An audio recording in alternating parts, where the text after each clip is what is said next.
Clearly, my team didn't do that intro. I was wondering. Caitlin said, no, they're just going to mention the DOJ. Don't worry about it. Be easy. I told you it would not be a DOJ panel. We're going to have to talk about it, but it will not be the focus that I assure you. I want to start by talking about the state of the business, if you will. So you look at the last summer, the year, you have pretty soft festival market, some would say, or just a lot of stories about festivals having trouble. You've had a couple of high-profile flameouts, J-Lo, Black Keys, but also a lot of big successes, right? Taylor Swift, Coldplay, on and on.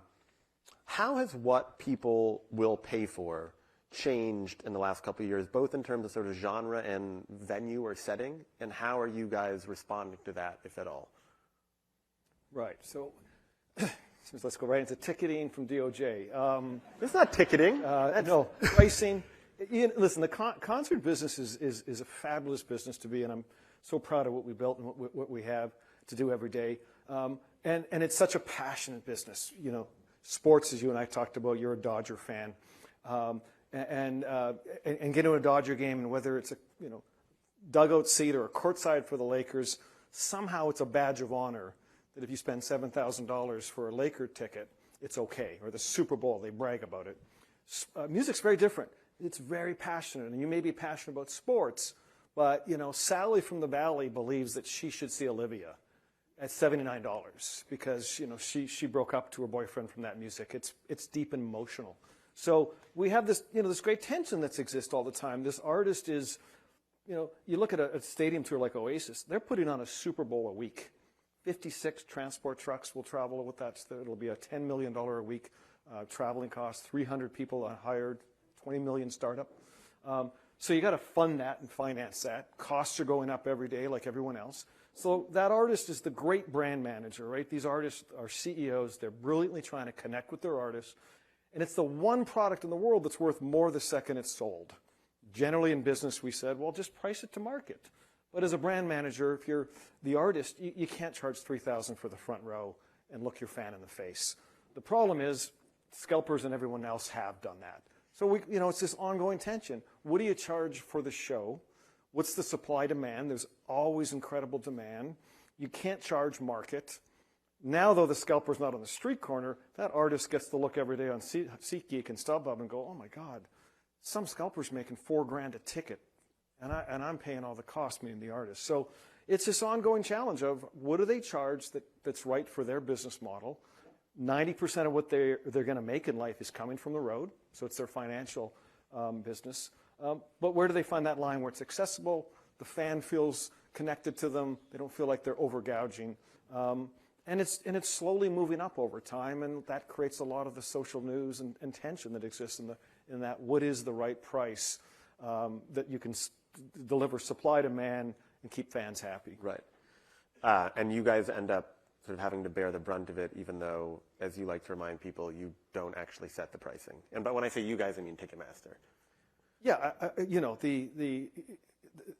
the artist being capitalist isn't really the theme, right? So we work for the artist. Our job is ultimately to put that show on, figure out how to sell and fill every seat, and yes, probably take the punch in the head when someone's mad about the price. Or we kind of live in this rinse and repeat every 10 times a year, let's call it, just to reset the game here.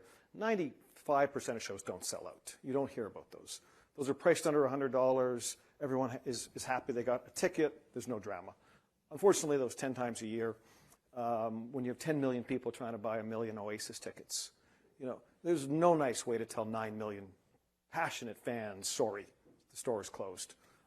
So that creates lots of tension, and they go online and they see 10 pages of secondary tickets, and they get pissed off. So do they get mad at Ticketmaster? We must have somehow let the scalpers in, gave tickets to the scalper. Yes, absolutely. That's the first place they like to punch. Do you think Oasis will be the biggest tour of next year? Yeah. We got a few others coming, but probably that'll be the biggest. I mean, it depends on how long the other ones are. Right. So we have a few more announcements to come. It's going to be a very big year next year. Right.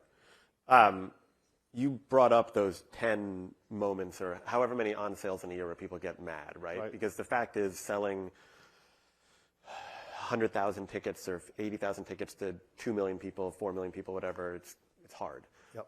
If you had a magic wand or you were sort of named emperor for the day and you could change ticketing however you wanted, what would you do? Well, it's a great question. You know, the first challenge overall, and outside of America, there's really good scalper regulations. Right. So Europe, very different. Europe, most countries other than America. Yeah. So, you know, most of the pain I endure. So the fan is pissed off at 10:01. I couldn't get a seat. I'm mad at you. Okay, we can't help that. No, we joke in our business. We have to figure out a new business model where how we make 9 million people happy that they couldn't get served, because right now that's just not a typical business model. So, you know, we got to figure out how to make them happy in a better, transparent way. But really what pisses them off is, why is there 10 pages of scalpers selling $4,000 tickets? The system must be broken, Rapino.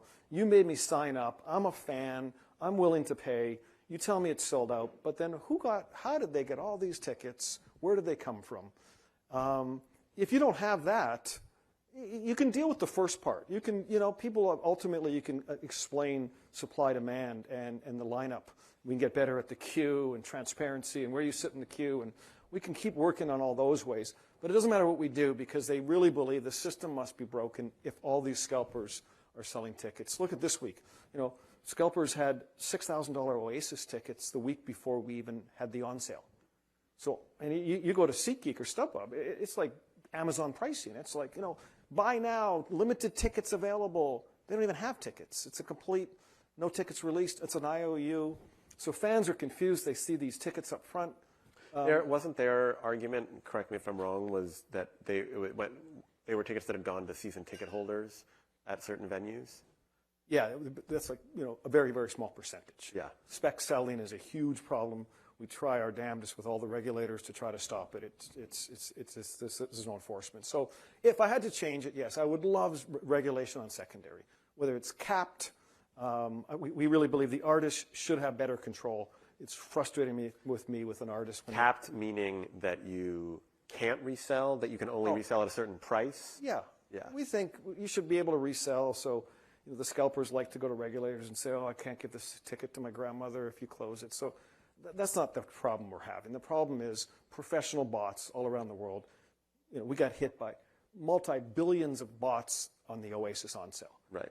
You know, so they're a professional $12 billion business trying to capture all those seats, right? So it's an arms race with us trying to stop them, not let them in the door, not let them hold the tickets. Didn't the government pass a Bots Act to address this issue? They did, and it's, you know, the government at its best.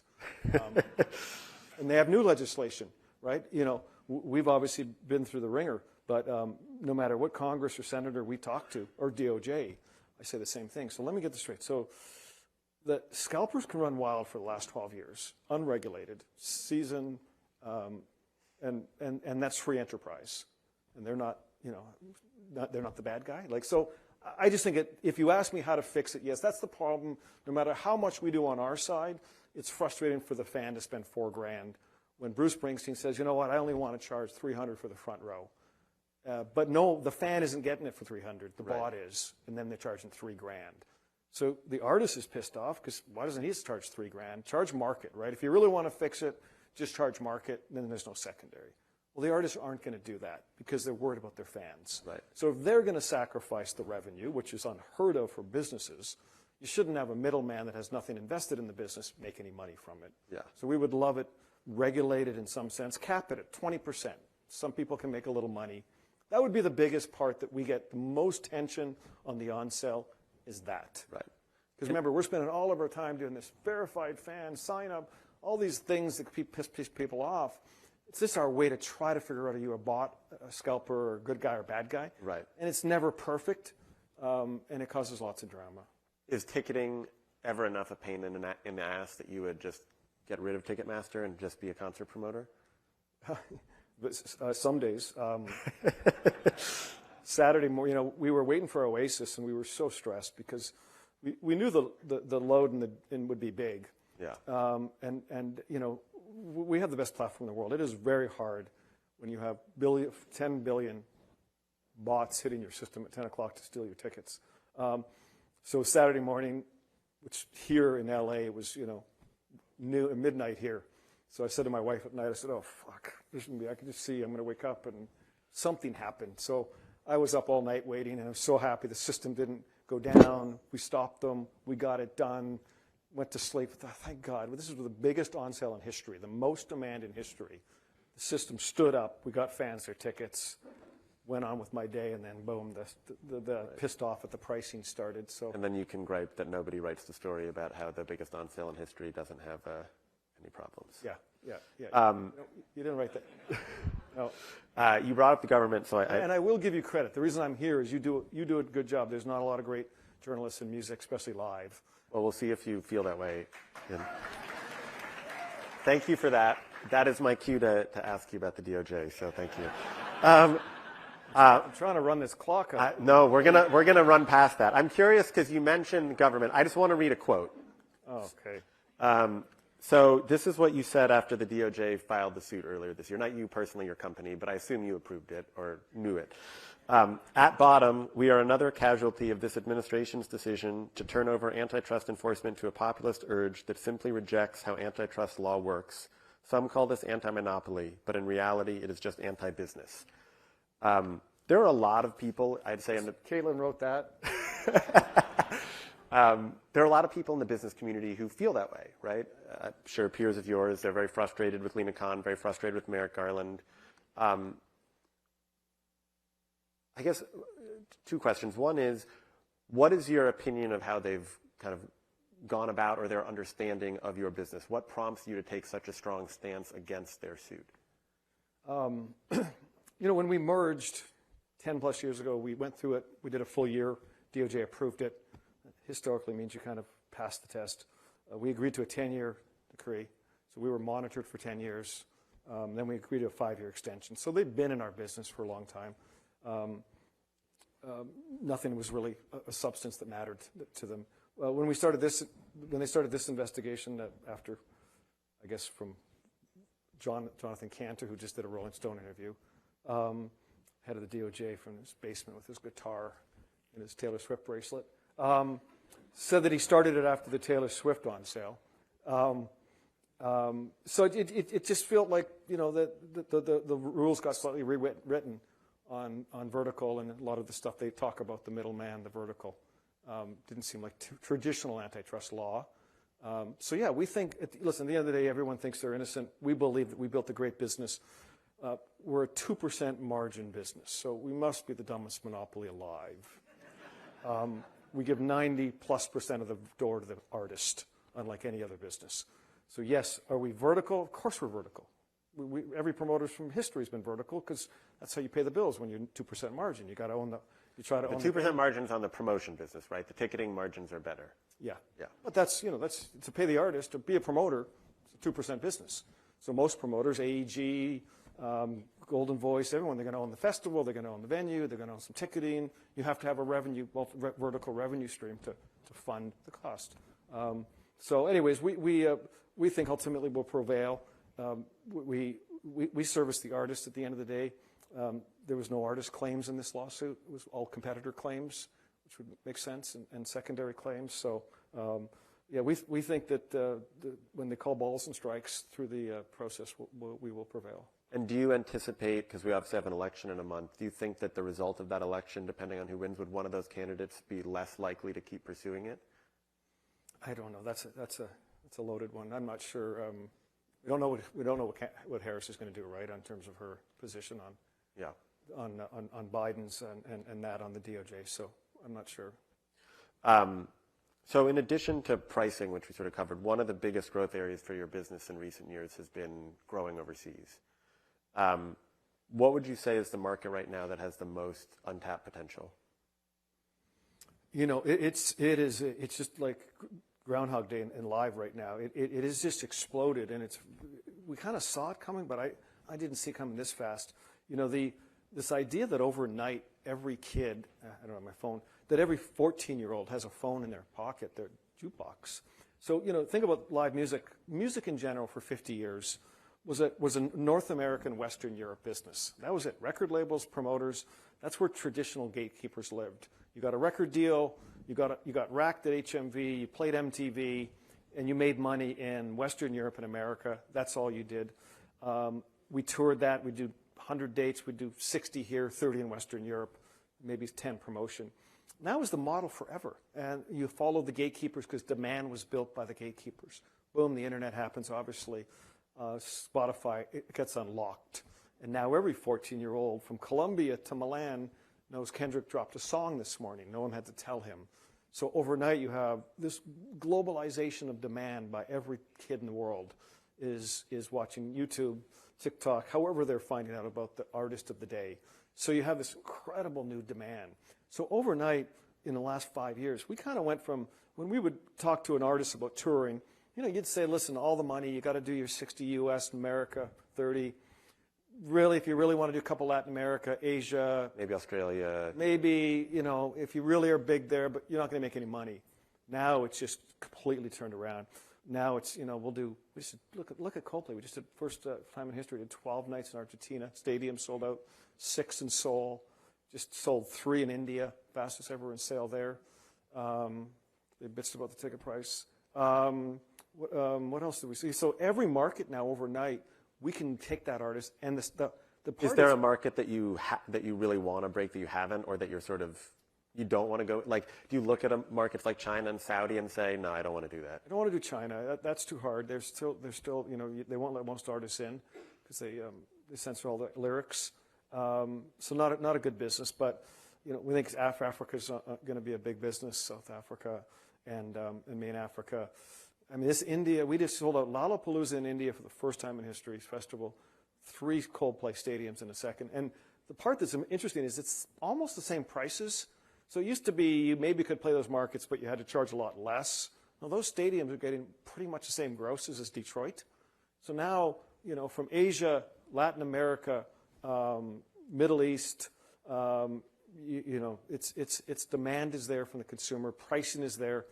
A lot of infrastructure is not there, which we talk about building, because most of those countries all have soccer stadiums. They don't have an NBA, NHL team, so they probably don't have arenas, and they don't have many great venues. But that's coming. Is that one of the reasons, and correct me if I'm wrong, it seems like you guys are investing a lot more in venues and real estate than you used to be, right? You were sort of you were always a third-party business. You partnered with venues, but you didn't own them. But I've heard you talking a lot more about it. Is that one of the reasons why, or why are you doing that? Yeah, I mean, our business model has always been, this model I talk about. We'll do 40,000 shows a year. We'll spend about $14 billion at midnight paying that artist. As I said, that's kind of the content wheel. But then you have to have, you have to monetize it otherwise. So if we own the Wiltern down the street. If you own the Wiltern and you're doing the food and the beverage and the sponsorship, you're going to have a better return. Right. We did Moody Arena in Austin, was our first arena, and outside of America, there's lots of white space for arenas. Now, speaking of sort of owned venues, you do a lot of business with the Sphere. You do not own the Sphere. That's not your problem. What are your impressions of it? Do you think Nolan will ever make his money back? I think listen. I think I give him full credit for the innovation. In venues in general, there's a slight change going on. It's not going to be dramatic, but musicians played in sports venues, right? We were the tail on the dog.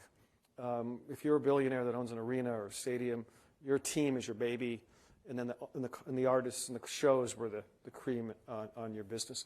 Now that show is important, right? And your fan may be sick of going to 40 games, but man, they want to see Taylor Swift and Beyonce and all that. So the artists have become the league. So it has started like in Moody's in Austin. I mean, we built an arena without a sports team, and it's on fire, right? So there's that idea that venues that are just about music that will happen more and more. Forum here. Forum when Irving and that started it. So he took a big swing. It's innovative as hell. I'm sure he'll the cost versus the revenue part he'll figure out over time. But no, I give him full credit. Artists love the idea of it. I've been there many times now. Artists ask us about it. I don't know if the business model is replicable. I don't know if it works. Yeah. Vegas is a unicorn of life. Do you have a favorite of the Sphere shows that you've seen? Or am I asking you to choose between your children? Yeah, I mean, we're pretty deep in the Bono and U2 world. So that was I only give us that because we didn't know when we signed up for that. That was fully Bono. I tried to talk him out of it. I was worried about it. He was determined to do it. And, why were you worried about it? You remember there was, how many articles were being written, This is a disaster. We're going to open. I remember I was sitting with Jim one night, and he said to me, we're not sure if people are going to throw up, right? Because I said about Bono, he told me they may throw up. Like, what if 18,000 people and it shakes a little too much? Do we trust that he said, but I got a guy that's going to look at it. A guy? I don't know. So we were worried. I was worried. Just like, listen, as I said to Bono, my job isn't to figure out what can go right. It's what can go wrong. Yeah. Bono's a force of nature. He said, let's go for it. And we sat there opening night, and it was fabulous. Made it work. Yeah. What do you think's a bigger business opportunity, Sphere or things like the Sphere or holograms? Wow. Holograms. I haven't heard that for a bit. Well, I'm thinking the ABBA show. Yeah, and it's a fabulous success. We've dabbled in a bunch of it. We haven't been able to really scale any of it. I don't think that's a big business. I think it's a unique model. There'll be some of those. Maybe there's one here or Vegas of ABBA. So that, remember Van Gogh for a minute. So that whole. I know. I drove by. It's actually right by here. It's closed down right here in Hollywood. The guy came to see me, wanted to sell me the company for like crazy amount of money, and then he's bankrupt. So that I've dabbled and not been good. And the experiential business is tough. A lot of people, they have these moments where they think it can work. So that it's we used to be in the theater business. Theater's hard too. For every home run you get a lot of fails. So I don't know that business is a scalable business. I think you'll have some hits ongoing. I don't think it. One thing about live music, and I'm so lucky. I don't have all the problems that Hollywood has. Is it's just not duplicatable, right? Like the 2 hours of the artist in person, you're going there to honor and be part of that tribe, and that magic moment. There's a big difference between that and a hologram or a screen. Right. Even the Sphere, the band's still there. It's still part of that community, right? Doesn't Sometimes work. forget that they're there, but they're there. I know, but it doesn't. We have the U2 movie playing there. It's not the same. Right. So the magic goosebumps that you get for 2 hours live from that experience, it's not. We've dabbled over years. You can stream it. You can do, all the ways people think we can watch it at home. It just never translates. So live is unique. And that would be the argument, I guess, against also like the Roblox concerts or the different virtual in-game concerts. Yeah, I think they're all. I got 3 young boys. They live on gaming and they know it all. But I'm thrilled. One, they love music, so I love that. They're not because of me, regardless of me, as you know, for the kids. So they've got their iPod, their phones. They love music and they want to go to shows, right? So not because of me. Like it was like I can't even. I got to stand in the back, right? So. Do they know that they can get into any show they want? We just, my boys are 14, 12, and 10, and they just sat me down and said, Dad, we don't want no money from you. We want nothing. We want to build our own life. So I was like, great. Really? Absolutely. I guess you did. Wait till they're 20. Yeah. So no, they're very anti-dad, right? So they want to, in terms of they want to do it on their own and right. go on their own, be with their buddies. But my long-winded point was they love music as much as I did at 14. Even though they're in a virtual world all day and they live in that, I think it's still a very separate difference. They love when Travis Scott played on Fortnite. That's very different than Dad, take us to Travis Scott. Right. So I don't think that. I have to imagine that's come up, though. What's that? Dad, take us to Travis Scott. It has or hasn't? You tell me. Absolutely. Yeah. I don't know. I get a lot of that. Yeah. Yeah, he's on fire right now again. I know you said holograms are sort of a select experience, but I am curious because I'm thinking of one band, right? We've got Taylor right now, who I think we can agree is probably the biggest artist we've seen in decades, right? Yep. Is that fair? For sure. If the Beatles, if you like flipped on a Beatles show tomorrow, do you think that could outsell her? Is it a hologram? Or what are you saying? Hologram. Unfortunately, I can't bring still? people. I can't. Okay, we can move off holograms. No. But I'm thinking, would a Beatles hologram? Sure. Yeah, it would be a business. But even no. But would it outsell Taylor Swift? Oh no. none of that stuff. I mean, even ABBA's not outselling anybody. Right. It's a. Yeah, but the Beatles are the Beatles. Oh, I know. Yeah, I maybe Meta glasses one day or something, maybe. But I don't think I think the holograms are the wrong avenue for you. Yeah. Okay. Yeah. I'm curious. You brought up the problems in media earlier. Do you have? I just heard a groan from the crowd. Do you have any thoughts on how you would fix it? You CEO of a company. If you ran a film and TV company. Wow. No. I love. Listen, I'm proud of one thing we did. So we launched Live Nation 16 years ago. We were $600-700 million market cap. We were car salesmen. Promoters didn't talk about us. You wouldn't even take my call. It was all about record labels. But I tell you one thing. When we started building, I said to the board, man, we got to be direct to consumer. Like entire Hollywood is B2B, and we're going to get screwed. The artists are going to take all the money, and whoever knows the customer will. So I am proud of us. We were the first, well before anyone else, when we started ticketing. That was about own the customer, and then I ended up buying Ticketmaster. If I didn't buy Ticketmaster 12, 13 years ago and stayed the middleman, renewed with Ticketmaster, I wouldn't be here today. The business it would have been over, because as a single-minded promoter, you couldn't survive. You needed to build a business. We have 900 sponsors now. I wouldn't have 900 sponsors if I didn't own the customer, own the data, understand the customer. So I said to the board 14, 15 years ago, we have to turn the pyramid upside down. We have to own the customer, own the relationship, and then we'll be more valued by the content. If we don't do that, we're just a middleman. We'll get squeezed, and it'll be over. So I'm proud of our path. I used to say to Lucian, why don't you own the customer? Why don't you, CEO of Universal Music Group. Yeah. Why don't you own the customer? Why don't you? So I think it's hard if you don't own the customer. When did you feel, you brought up how nobody would take your call, which I'm sure is not true, but when did you feel that switch from I'm like the B team to now I'm, most people would say, the most powerful person in the music business? Well, we were $6, $7 stock for 10 years, right? Because people would say you're low margin. I don't get it. And we would be bragging about experience economy, all that. No one was listening at the time. And our business was starting to build. It was still, though, considered, a low-margin business. And I think, now, I joked that John Malone, big shareholder, said to me one day, your business is like a Ferris wheel. It's doing well. You got to add more. You got to add more revenue to it, more revenue buckets.